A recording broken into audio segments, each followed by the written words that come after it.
वीर सावरकर अक्सर चर्चा में रहने वाले स्वतंत्रता सेनानी, एक ऐसे नेता जिन्होंने हिंदूवादी राष्ट्रभक्त होते हुए हिंदुत्व की पहचान दी, या जैसा कुछ राजनीतिक दल कहते हैं, अंग्रेजों की सहायता करने वाले, उनसे माफ़ी मांगने वाले, एक सच्चे राष्ट्रभक्त या देश से विश्वासघात करने वाले। आइए जानते हैं उनके जीवन की सच्चाई को, जिसके बाद आप स्वयं फैसला करें। विनायक दामोदर सावरकर का जन्म 28 मई 1883 को भागूर में हुआ था। वे भारतीय हिंदू और भारतीय राष्ट्रवादी थे और हिंदू महासभा, हिंदू राष्ट्रवादी संगठन और राजनीतिक भाग में अग्रणी व्यक्ति थे। विनायक दामोदर सावरकर, जिन्हें मराठी में स्वातंत्र्य वीर सावरकर, विनायक सावरकर या वीर सावरकर के नाम से भी जाना जाता है, एक स्वतंत्रता सेनानी और एक भारतीय स्वतंत्रता नेता और राजनेता थे जिन्होंने हिंदुत्व की हिंदू राष्ट्रवादी विचारधारा को गढ़ा था। हाई स्कूल के छात्र के रूप में सावरकर राजनीति में शामिल हो गए और पुणे के फर्ग्यूस कॉलेज में ऐसा करना जारी रखा। उन्होंने और उनके भाई ने अभिनव भारत सोसाइटी की स्थापना एक गुप्त समाज के रूप में की। सावरकर ने आर्यन वीकली बनाया, एक हस्तलिखित साप्ताहिक जिसमें उन्होंने देशभक्ति, साहित्य, इतिहास और विज्ञान पर रोशनी डालने वाले लेख प्रकाशित किए।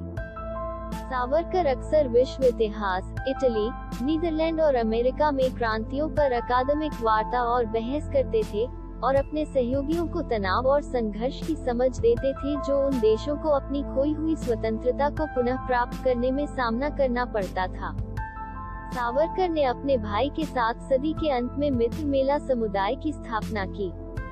यह तह गुप्त रूप से योग्यता और वीरता के चुने हुए युवाओं द्वारा शुरू की गई थी। 1904 में मित्र मेला अभिनव भारत सोसाइटी के रूप में विकसित हुआ, जिसका नेटवर्क पूरे पश्चिमी और मध्य भारत में फैल गया और जिसकी शाखाएं गदर पार्टी बन गईं। यूनाइटेड किंगडम में कानून की पढ़ाई के दौरान वे इंडिया हाउस और फ्री इंडिया सोसाइटी जैसे संगठनों से जुड़े। लंदन में कानून के छात्र के रूप में सावरकर ने भारतीय क्रांतिकारियों के एक समूह को तबाही और हत्या के तरीकों के बारे में निर्देश देने में मदद की, जो उनके सहयोगियों ने स्पष्ट रूप से पेरिस में प्रवासी रूसी क्रांतिकारियों से सीखा था। गणेश सावरकर, एक भारतीय राष्ट्रवादी, ने 1909 के मौले मिंटो सुधारों के खिलाफ एक सशस्त्र विद्रोह का नेतृत्व किया था। सावरकर कथित रूप से अपराध की योजना बनाने के लिए ब्रिटिश पुलिस द्वारा जांच में शामिल थे। नजरबंदी से बचने के लिए सावरकर पेरिस में मैडम कामा के घर चले गए। इसके बावजूद 13 मार्च 1910 को उन्हें पुलिस ने पकड़ लिया। सावरकर ने अपने एक करीबी दोस्त को पत्र लिखकर अपनी आजादी के अंतिम दिनों में भागने की योजना बनाई। सावरकर ने अपने मित्र से यह जानने के लिए कहा कि उन्हें किस जहाज और मार्ग पर ले जाया जाएगा, यह जानते हुए कि उन्हें सबसे अधिक भारत ले जाया जाएगा।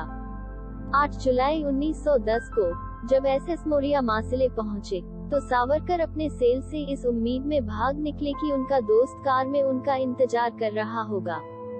हालांकि क्योंकि उनके दोस्त देर से आए थे और अलार्म बज चुका था, सावरकर को फिर से गिरफ्तार कर लिया गया था। इस अवधि के दौरान उन्होंने the Indian war of independence 1857-1909 लिखा, जिसमें उन्होंने विचार किया कि 1857 का भारतीय विद्रोह ब्रिटिश औपनिवेशिक शासन के खिलाफ भारतीय जन विद्रोह की पहली अभिव्यक्ति थी। मार्च 1910 में सावरकर को तोड़फोड़ और युद्ध के लिए उकसाने से संबंधित विभिन्न आरोपों में गिरफ्तार किया गया और उन्हें मुकदमे के लिए भारत भेजा गया और उन्हें दोषी ठहराया गया। एक दूसरे मुकदमे में उन्हें भारत में एक ब्रिटिश जिला मजिस्ट्रेट की हत्या में उनकी कथित मिलीभगत का दोषी ठहराया गया था और सजा सुनाए जाने के बाद उन्हें जीवन भर के लिए हिरासत में रखने के लिए अंडमान द्वीप भेज दिया गया था। 1921 में उन्हें भारत वापस लाया गया और 1924 में नजरबंदी से रिहा कर दिया गया। कैद में रहते हुए उन्होंने हिंदुत्व लिखा। हिंदू कौन है? 1923 हिंदुत्व शब्द गढ़ा, जिसने भारतीय संस्कृति को हिंदू मूल्यों की अभिव्यक्ति के रूप में परिभाषित करने की मांग की। यह अवधारणा हिंदू राष्ट्रवादी विचारधारा का एक प्रमुख सिद्धांत बन गई। सावरकर 1937 तक रत्नागिरी में रहे, जब वे हिंदू महासभा में शामिल हुए, उन्होंने 7 साल तक महासभा के अध्यक्ष के रूप में कार्य किया। 1943 में वे बम्बई में सेवानिवृत्त हुए। सावरकर 1942 के वर्धा अधिवेशन में कांग्रेस कार्य समिति के फैसले के आलोचक थे, जिसने अंग्रेजों को यह कहते हुए एक प्रस्ताव पारित किया था, भारत छोड़ो लेकिन अपनी सेनाएं यहाँ रखो।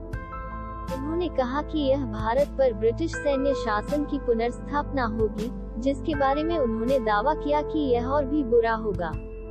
जुलाई 1942 में उन्होंने हिंदू महासभा के अध्यक्ष पद से इस्तीफा दे दिया, क्योंकि वे बहुत अधिक काम कर रहे थे और एक ब्रेक चाहते थे, और उनके इस्तीफे का समय गांधी के भारत छोड़ो आंदोलन के साथ मेल खाता था। सावरकर पर 1948 में महात्मा गांधी की हत्या में सहसाजिश का आरोप लगाया गया था, लेकिन अदालत ने सबूतों की कमी